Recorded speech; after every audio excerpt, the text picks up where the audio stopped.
Okay, this is part 1 of lesson 9-3, the properties of logarithms. All right, so when we're finding the inverse of a logarithmic function will be an exponential function. And we're going to find the inverse of some given functions. And the steps to do so is first you're going to write in exponential form.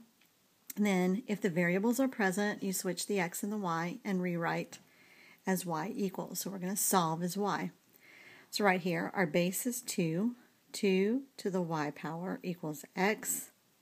And now we exchange x for y. So 2 to the x power equals y, just like we did with graphing. And I'm going to go ahead and just put that minus 1 up there. That just indicates that it's the inverse. So on number 2, we have log base 3 of y is equal to x. Exchange the x for the y and indicate it's the inverse.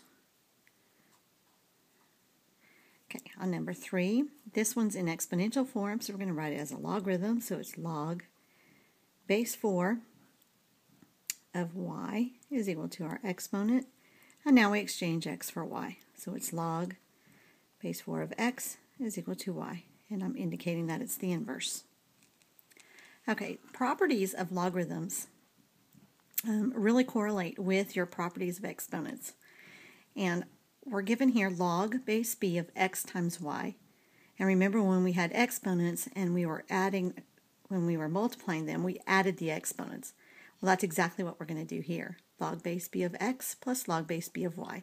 So we're splitting it up, this is called expanding, by the addition. Okay, you can simplify. Log base 2 of 8 plus log base 2 of 4 is equal to 4, and we're going to show how you can simplify that.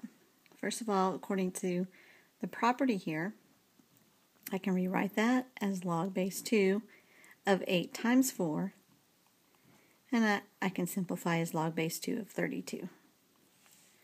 Now, if I were asking you to solve this equation, like right here, I would put it equal to x, and 2 to the x power is equal to 32. That's rewriting as an exponential function or equation.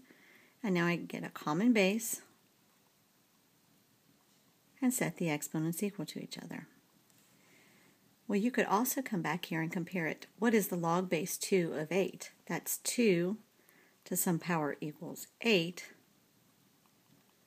I can rewrite that as 2 cubed, so here I know that x is 3. So right here, that's saying log base 2 of 8 is 3. And then I'm going to add to that log base 2 of 4. Well, log base 2 of 4 is 2 to the x power is equal to 4. Rewrite that as an exponent with a base.